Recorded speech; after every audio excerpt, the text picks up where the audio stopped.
So what we're going to look at today is the outer planets, or the outer planets, Pluto, Neptune, and Uranus, and their Sabian symbols. These three planets are much more influential for any generational shift than the others. They move very slowly, and very, very rarely they're in conjunction, all three of them in a line. The last time it happened was in 577 BC. Its next time it'll happen is 3500 AD. So there's a 400-year cycle of the three in conjunction. And occasionally, all three of them are in mutual out aspect, sorry. So that is so unusual. It doesn't happen every century. So in other words, this 4,000-year cycle that we're in the middle of, starting with actually the time of Lao Tzu, which was the birth of modern philosophy. And this, there's a load of famous astrologers around that time, Buddha and Confucius and Pythagoras and a few others were all around that time. So this was the modern era of how we make up our narrative of the nature of reality. So from time to time, that essential belief system that we're working to will be impacted. And the times when that impact occurs will be such as now, when Pluto, Neptune, and Uranus are in mutual aspect. So as has been the case for some very long time, something in the order of 75 years, Neptune and Pluto are in sextile relationship. That hasn't changed in all that time. So give or take an orb. I mean, some of us were born on the day that they were exacting sextile, like myself, in fact. Others, they might have an orb of 6 degrees, which is well beyond the normal level for a sextile. It's just too far.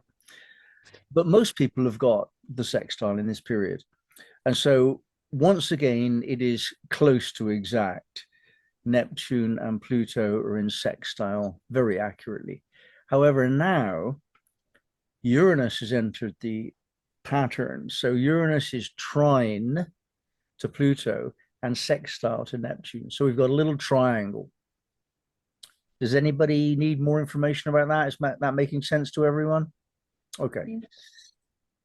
It so happens that right now they're in a closer connection than they have been for a while. This first happened within orb a couple of months ago. And it is right now we've got Pluto in the 2nd degree of Aquarius. We've got Neptune in the 2nd degree of Aries, and we've got Uranus in the 2nd degree of Gemini.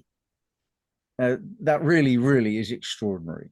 We also happen to have Saturn in the 1st degree of Aries, matter of interest, which that would be quite impactful were it not for the fact that the three big ones are like stunningly unusual. So we have the opportunity now to look at the Sabian symbols of the three outer planets. And because they're all in the 2nd degree, we can examine whether or not that matters, whether all the 1st degrees have some resonance, all the 2nd degrees have some resonance. And some people put forward that idea. So the 1st degree of any zodiac sign has a Sabian symbol that is important, you know, in some way with the other 1st degrees. Now, I don't think that has been firmly established, but we can talk that through a little bit. Now, do you all have access to the Sabian symbols information, or shall I'll probably read it out anyway. Let's start with Pluto in Aquarius. Now, there has been a lot of discussion about the age of Aquarius. Some people think it started back in the 19th century. Some people think it's got another 200 years before it begins. The popular musical sort of rendition of the Age of Aquarius in the 60s. This is the dawning of the Age of Aquarius, was quite a popular song. And there's, a reason to think that that was a breakthrough in consciousness, that it seemed to be a new era was beginning. But that was only because we were coming out of the war and everything was hard. And then the 60s occurred and we had this very upbeat music, which is great, but it doesn't really compare to AI in terms of impact on human consciousness. So as Pluto went into Aquarius, AI became a very, very red hot topic of conversation. So, there's an argument in favor of suggesting that right now is the dawning of the Age of Aquarius. When Pluto was in the first degree of Aquarius, we had the old Adobe mission. That was the whole idea of lasting values. The settlers build these adobes in California and turn them into social hubs, including safety as forts against the Native American aggression, and also spiritual statements. So religion and military together, and they were built to last. They were built to protect the people. So that's the old Adobe mission.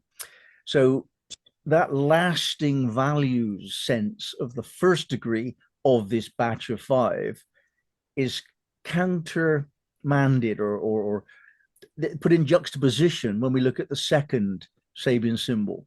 So if we're considering any batch of 5 degrees, Sabian degrees, like the 1st to the 5th of Aquarius right now, the first says one thing, the second says the opposite, just to balance things out. The third reconciles those two together.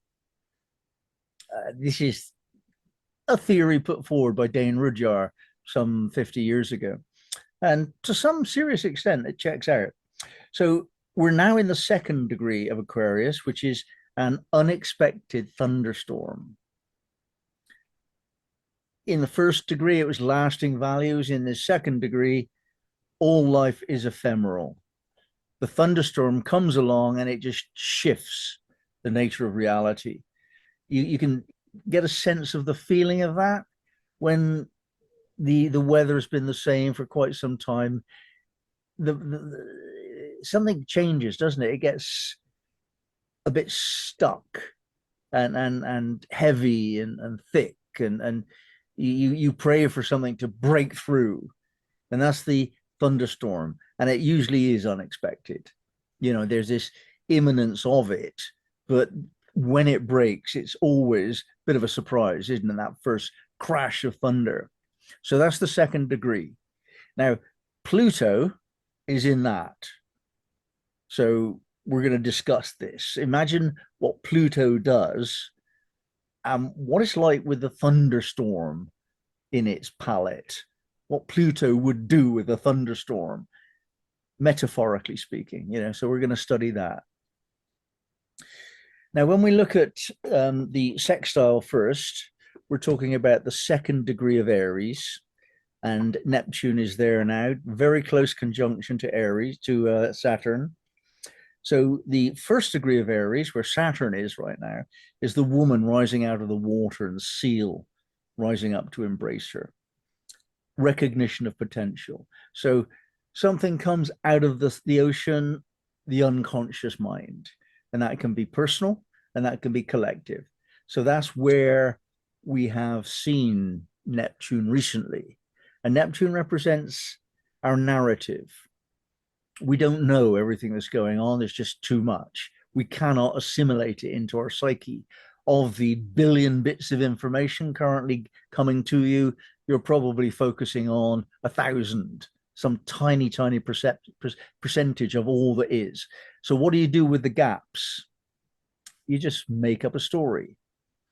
And that ability that we have to make up meaning from insufficient data, that's Neptune's operation.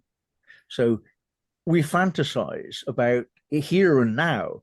I mean, they talk about fantasy as like, being daydreaming and imagination, but it's actually the nature of reality, because none of us see this moment in the same way. We're all fantasizing it. We're all creating our sense of what it is.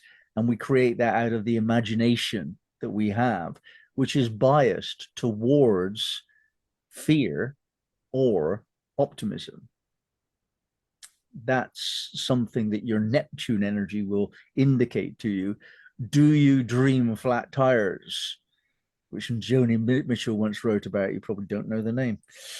So that's the first degree of Aries, is coming out of the unconscious and seeing whether or not it can continue to be above the unconscious level. It needs to be met and embraced and worked with before anything potentially can come to pass. Now, the second degree is a comedian entertaining a group.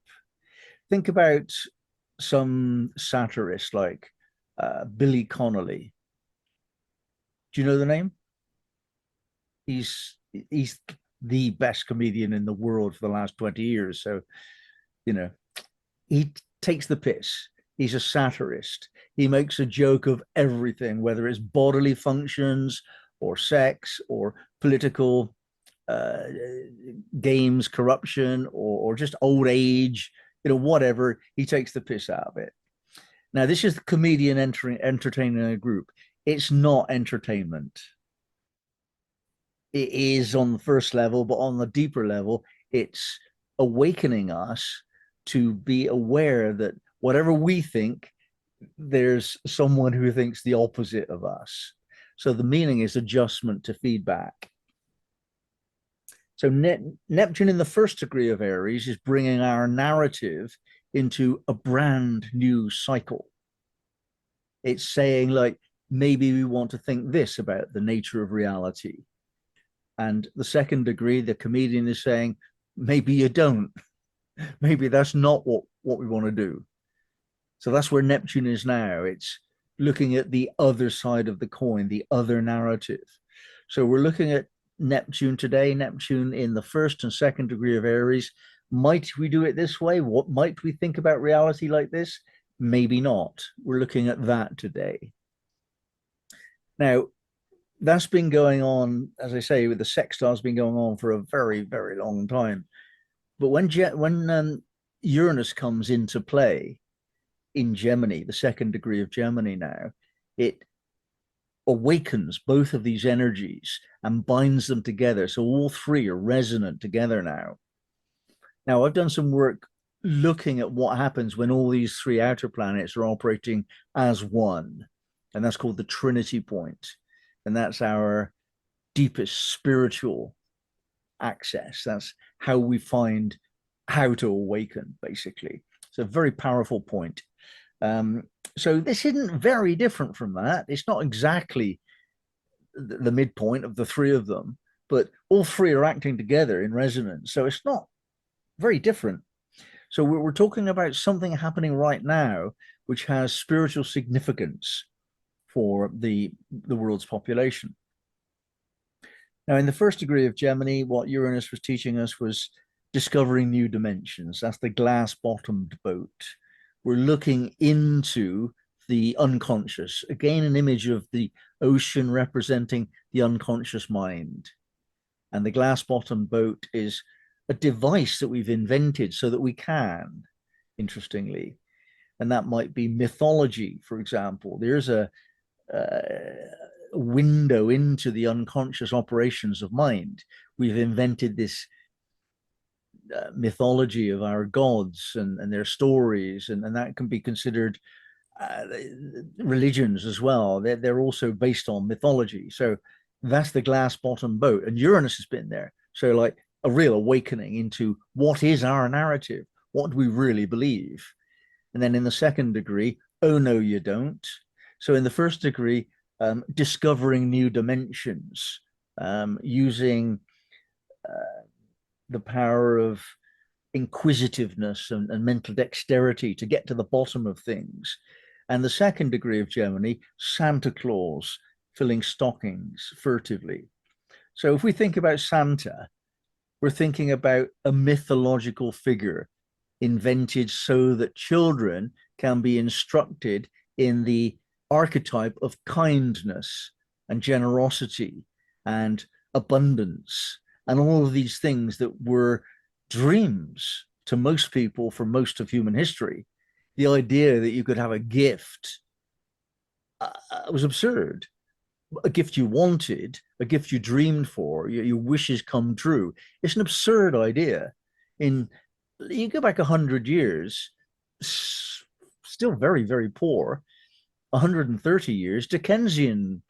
London was the biggest, richest place in the world only within the last 150 years. And you had Dickensian poverty, where if you had somewhere to sleep at night, you were doing all right. And if you had a full belly, wow, you lucky bastard. That was how it was until quite recently. So the whole idea in 1925, when these images were coming forward of Santa, was like, wow, you can have abundance, you know. Um, and that gives rise to the idea of spiritual blessings, the idea that instead of having to graft and overcome worldly challenges and problems and difficulties and struggles in order to have the bare minimum upon which you could survive but not enjoy. That was the reality. And then Santa was introduced, particularly for children, to say, look, don't worry, there is this heaven, this spiritual place. And if you work out how to get there, then you'll get your abundance. Quite a profound message. And that's where we have Uranus at the moment. So an enlightened, immediate understanding of this principle of abundance. Okay, so that's the summary of those three. And what I'd like to do now is open up a discussion between us to see if we can understand more about the meaning, especially of the second degree, and how we think they interact together.